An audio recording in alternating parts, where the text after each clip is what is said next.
Bapak Ibu? Luar biasa. Semangat pagi, apa kabarnya? Luar biasa. Ya, walaupun siang ya. Sudah makan siang belum? Puasa ya.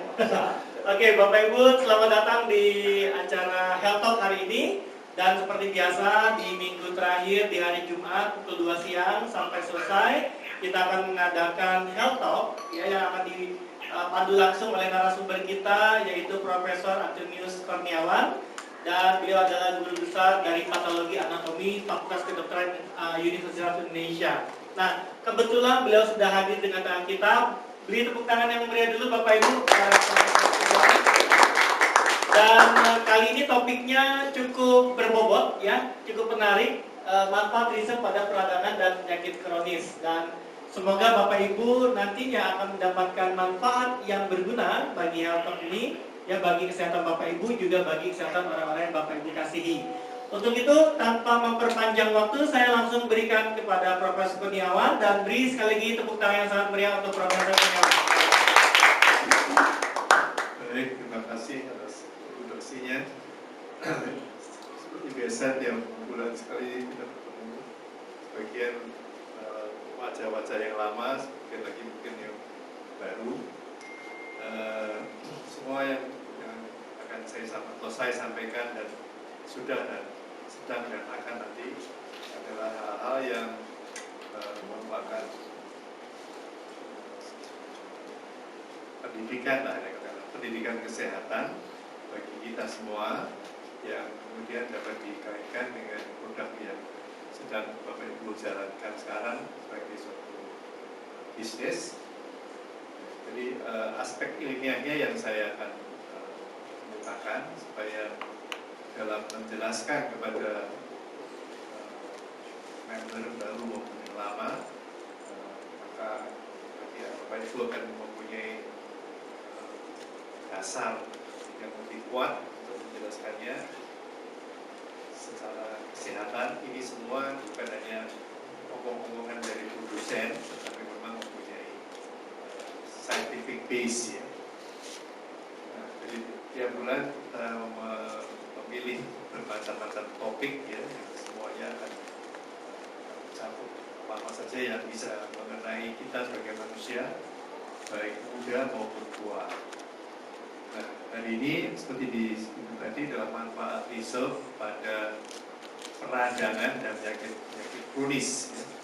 Seperti kita ketahui dari kita membaca berita-berita di koran dan di majalah dan di TV dan sebagainya, penyakit kronis itu makin lama makin banyak dijumpai pada masyarakat Indonesia maupun di luar Indonesia, internasional ya.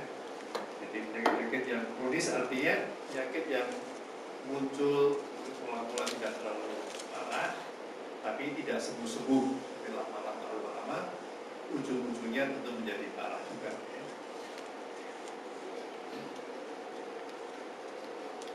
Nah, ini satu peringatan awal bagi kita semua, yaitu bahwa ada beberapa sign itu adalah tanda-tanda yang gejala dan tanda ya pada tubuh kita yang tidak boleh kita abaikan. Sering dan pengalaman saya sebagai dokter, saya melihat bahwa pasien-pasien itu kalau saya tanyakan sudah berapa lama sakit itu, ternyata mereka sudah lama sakit, tapi karena nggak apa-apa, nggak terlalu parah, dibiarkan aja sampai suatu ketika menjadi masalah, kekhawatiran pada yang bersangkutan sehingga timbulkan. Ya. Nah, apa saja yang perlu kita perhatikan? Ini pertama, tangan yang sakit. Saya rasa kita semua pernah mengalami tangan kita itu sakit ya, sakit entah di pergelangannya atau di jari-jarinya. Mungkin tidak terlalu parah sehingga kita masih bisa terus menjalankan kegiatan sehari-hari, tapi kadang-kadang sampai cukup parah. Contoh lain adalah ini, sakit di pundak, punggung. Ya. Siapa yang nggak pernah sakit di punggung? Saya rasa semua orang pasti pernah ya alami dia. Baru bangun tidur misalnya, kemudian atau habis olahraga, habis melakukan pekerjaan di rumah dan sebagainya. Kalau itu kemudian satu hari kemudian hilang, sudah no problem. kalau minggu depan muncul lagi di tempat yang sama, berarti dikasih macam-macam obat keluar ataupun makan, baik, kemudian muncul lagi, itu bukan sesuatu yang nggak apa-apa, itu harus diperhatikan. Berikutnya ini, saya rasa semua orang banyak juga yang pernah mengalami sakit pada lutut ya, bangun tidur sakit, habis main olahraga sakit, pada sakit, mungkin juga habis sholat sakit, gitu juga. Sakitnya mula-mula mungkin tidak parah, mula-mula malah seperti ini termasuk akut ini kalau yang ini merah gitu ya, sakit sekali akut. Tapi yang akut ini kalau tidak diobati atau diperbaiki secara benar, lama-lama akan menjadi kronis, muncul lagi. Jadi berbagai macam sakit yang ada pada bagian tubuh kita, siku, tangan, pinggul, lutut, kaki, pundak dan sebagainya, itu yang saya katakan tadi. Sedikit-sedikit tidak hilang-hilang, makin lama makin parah. Itu berarti warning sign. Lalu sakit di kepala, orang pasti pernah sakit kepala, ya kan? Tapi kalau satu kali terus hilang nggak muncul lagi, ya udah mungkin sakit kepala karena besok mau dipecat barangkali, atau mesti lupa bayar pajak mahal, sakit kepala itu nggak apa-apa, itu bukan penyakit kronis. Tapi kalau sakit kepala, minggu ini sakit kepala, minum Budrek, minum paracetamol, hilang. Minggu depannya muncul lagi, minum lagi ke dokter, kasih lagi. Banyak utang. Berbulan-bulan, jangan anggap enteng. Sakit kepala banyak utang, dok. Lalu ini lagi, sakit perut. Siapa yang nggak pernah sakit perut? Pasti pernah ya. Sakit perut bukan mules loh, sakit perut sakit. Sakit, enak banget ya. Nah, saya udah pernah ceramahkan di sini mungkin 2 atau 3 minggu lalu, bulan yang lalu, bahwa sakit di perut ini artinya, ketusan.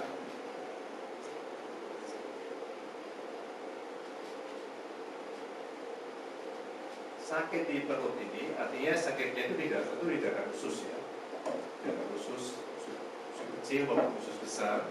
Ini adalah sesuatu yang benar-benar sangat serius, tidak boleh diabaikan. Karena seperti saya katakan bulan yang lalu, death begins in the gut. Kematian dimulai dari usus.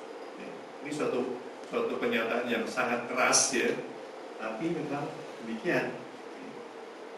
Bikin mereka ikut waktu yang lalu saya ceritakan bagaimana orang yang mulai dengan sakit sedikit aja, tapi dibiarkan lama-lama berakhir menjadi kanker, jadi penyakit autoimun, itu kan mematikan penyakit itu. Matinya nggak cepat ya, lama, tapi mati juga gitu. Jadi gara-gara itu bisa fatal. Ya.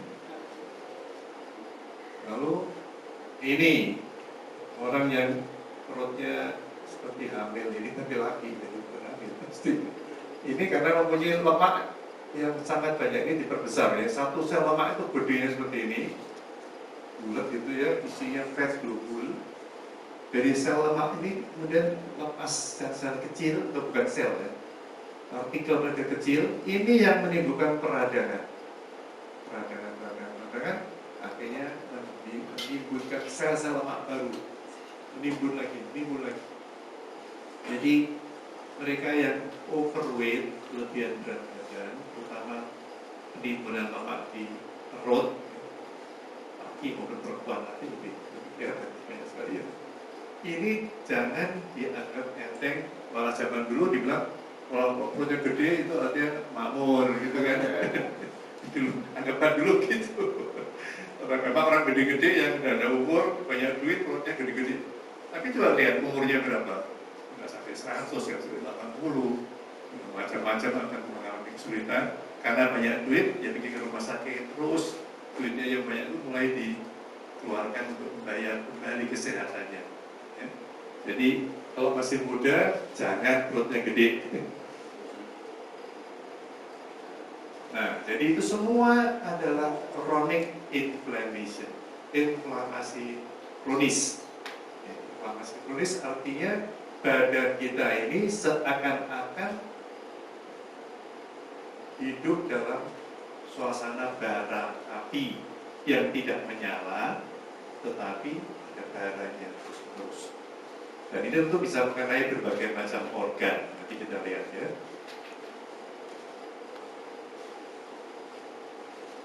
Nah, majalah Scientific American ini majalah yang bergengsi ya, karena memuat segala macam temuan-temuan baru secara ilmiah. Tahun 2002, berarti 14 tahun yang lalu, sudah mengatakan a fire within. Jadi di dalam tubuhnya ada api ya. Itu chronic inflammation. Waktu itu mereka nyebut one day someone could find a way to halt the chronic destructive inflammation. Waktu hari akan ketemu. Nah hari itu ketemu yaitu apa? Riset itulah akan menjadi salah satu penyetop menghentikan proses peradangan yang ini. Waktu itu belum ada risetnya. Jadi mereka sudah melihat ini sesuatu yang majalah Time sekarang begitu bergengsi, dulu bergengsi sekali ya, Time Newsweek itu sekarang karena banyaknya YouTube dan sebagainya ini kurang begitu laku. Tapi dulu mengatakan bahwa the secret killer, pembunuh yang diam-diam rahasia adalah inflammation. Bisa menimbulkan heart attack, cancer, Alzheimer dan lain-lain yang kita bahas. Ya, jadi sekali lagi inflamasi kronik tidaklah sepele, bukan sesuatu yang remeh. Nah, sebelum saya lanjutkan, perlu kita pahami kembali beda inflamasi dan infeksi. Ya. Bagi masyarakat awam seringkali mencampur adukkan.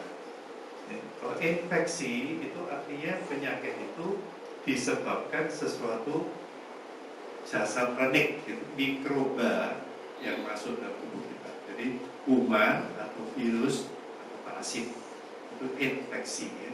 Harus ada yang masuk dan kemudian mengganggu tubuh kita. Itu contoh paling gampang sekarang DBD, demam berdarah, dengue itu contoh infeksi masuk. Ya. Kalau inflamasi tidak perlu ada kuman.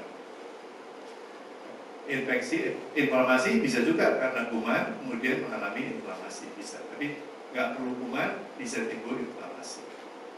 Misalnya kita makan makanan yang tidak sehat, kita kena polusi udara, polusi keracunan macam-macam, itu inflamasi ya, masih kronik berulang-ulang.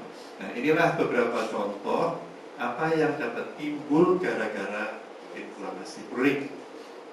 Cancer di atas, ya. Kardiovaskular, jantung dan pembuluh darah ya, kardiovaskular. Alzheimer, ini otak, ini neurologi juga otak. Artritis, ini sendi tadi yang saya gambarkan tadi. Autoimun, lupus tentunya banyak itu. Diabetes juga banyak, dan penyakit paru. Ini beberapa aja, kita semua, tapi ini yang penting-penting. Nah, sebagian nanti akan saya bahas ya. Contoh lain, ini ada satu gambaran lain. Kita perhatikan sama semua ya, ini yang timbul gara-gara penyakit inflamasi kronik. Jadi inflamasi ini mungkin mulainya di tulang belakang, mulainya di pundak, mulainya di leher, di lutut dan sebagainya. Tapi nanti bisa jadi macam-macam ini. Jadi nggak perlu mulainya di satu tempat, macam-macam bisa. Ya. Nah ini lebih detail lagi kalau misalnya ini diabetes ya. Diabetes itu bisa menimbulkan gangguan pada kardiovaskuler, jantung dan pembuluh darah. Neuropati itu saraf, nefropati itu ginjal, ya. Lalu sepsis, ini sepsis itu keracunan darah, metabolic disorders macam-macam ya, chronic pain syndrome.